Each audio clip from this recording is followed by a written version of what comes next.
प्यारे दोस्तों, आज मैं आपको एक ऐसी कहानी सुनाने जा रहा हूं जिसे सुनने के बाद आप इसे अंत तक देखने पर मजबूर हो जाएंगे।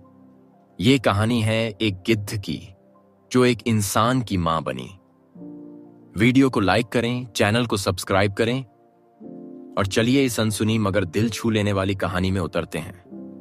बहुत समय पहले एक गांव में एक टोकरियां बेचने वाला अमीर आदमी रहता था। धन, गाड़ी, बंगले सब कुछ था उसके पास। बस एक बेटा नहीं था। उसकी बीवी हर बार बेटी को जन्म देती थी और वह आदमी इन बेटियों से तंग आ चुका था। उस जमाने में बेटा होना ही सब कुछ समझा जाता था। बेटियां तो जैसे बोझ मानी जाती थीं। एक दिन जब उसकी बीवी फिर से गर्भवती थी और मायके जाने की रिवायत आई, पति ने कहा, अगर इस बार भी तू बेटी लाई तो तुझे मैं बाजार में बेच दूंगा। पत्नी कांप उठी और किस्मत देखो, इस बार भी एक खूबसूरत बेटी ही जन्मी। डरी हुई उस औरत ने उस बच्ची को एक टोकरी में रखा, ढक्कन लगाया और भारी मन से नदी में बहा दिया। टोकरी नदी की लहरों में हिलती डुलती बहती रही। एक मछुआरा नदी में मछलियां पकड़ रहा था। उसने उस बहती हुई टोकरी को देखा।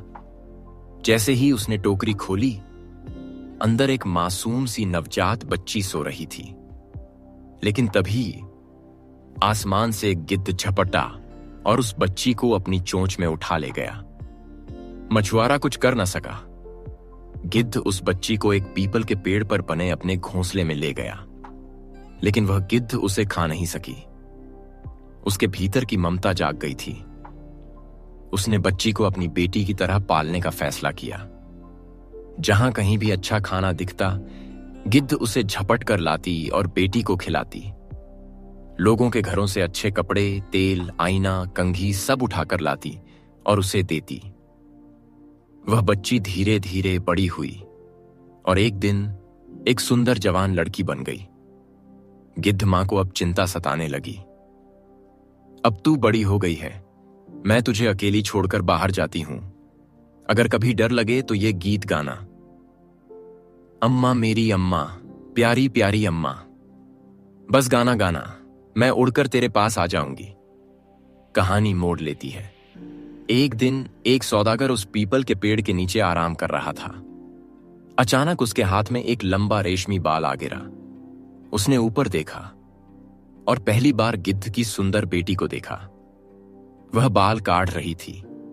कभी किसी इंसान से न मिली थी। वह डर गई। उसने वही गीत गाया, अम्मा मेरी अम्मा, प्यारी प्यारी अम्मा। गिद्ध मां झट से आ गई। बेटी ने इशारे में नीचे खड़े आदमी की ओर इशारा किया। गिद्ध मां ने जब सौदागर को देखा तो सोचा, अगर मेरी बेटी की शादी इससे हो जाए तो मेरी चिंता मिट जाएगी। गिद्ध नीचे आई, सौदागर से मिली और सब कुछ बता दिया। सौदागर ने कहा, मैं एक रईस आदमी हूं।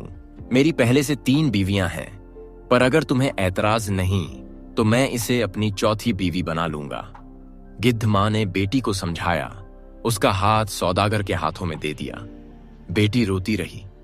गले लगकर कहा, जब भी तुझे मेरी जरूरत हो वो गीत गा देना, मैं उसी वक्त आ जाऊंगी। गिद्ध की बेटी अब रईसी घर में आ गई थी। सौदागर उसे बेहद प्यार करता था, मगर उसकी 3 बीवियां उससे चलती थीं। लेकिन जहां प्यार होता है वहीं जलन भी होती है। सौदागर की 3 बीवियां थीं। नई बीवी को देखकर सबकी आंखों में आग जल उठी। कहां से आई है ये? ना इसका कोई खानदान, ना रिवाज। वो ताना मारती, गिद्ध की बेटी, पर अब तो रईसी घर की बहू बन बैठी है। लेकिन गिद्ध की बेटी चुप रहती, हर अपमान को सहती। हर सुबह वो आंगन में बैठती और अपनी मां गिद्ध को याद कर वही गीत गुनगुनाती, अम्मा मेरी अम्मा, प्यारी प्यारी अम्मा। और दूर आसमान में उड़ती उसकी मां पेड़ पर बैठकर मुस्कुरा देती। तीनों सौतनों ने योजना बनाई, जब इसकी मां आए तो हम उसे फंसा देंगे। एक दिन जब गिद्ध आई, उन्होंने उसे नमक लगी रोटी में शीशे पीसकर खिला दिए। गिद्ध माना ने जैसे ही वो रोटी खाई, उसका गला कटने लगा। उसकी आंखों से खून बहने लगा। बेटी भागी भागी आई, मां को गले लगाया। मां ने कांपती आवाज में कहा, बेटी, अब मैं तुझसे मिलने नहीं आ सकूंगी। मेरा घोंसला अब तुझसे दूर है।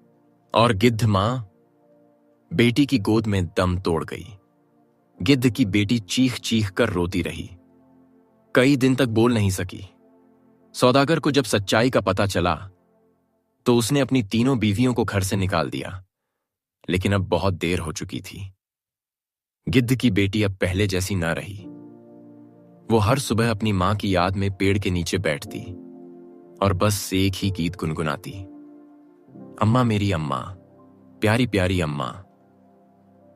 एक दिन गांव वालों ने देखा, पेड़ पर एक नई गिद्ध बैठी थी और नीचे उसकी परछाई जैसी एक और गिद्ध उसके साथ उड़ रही थी।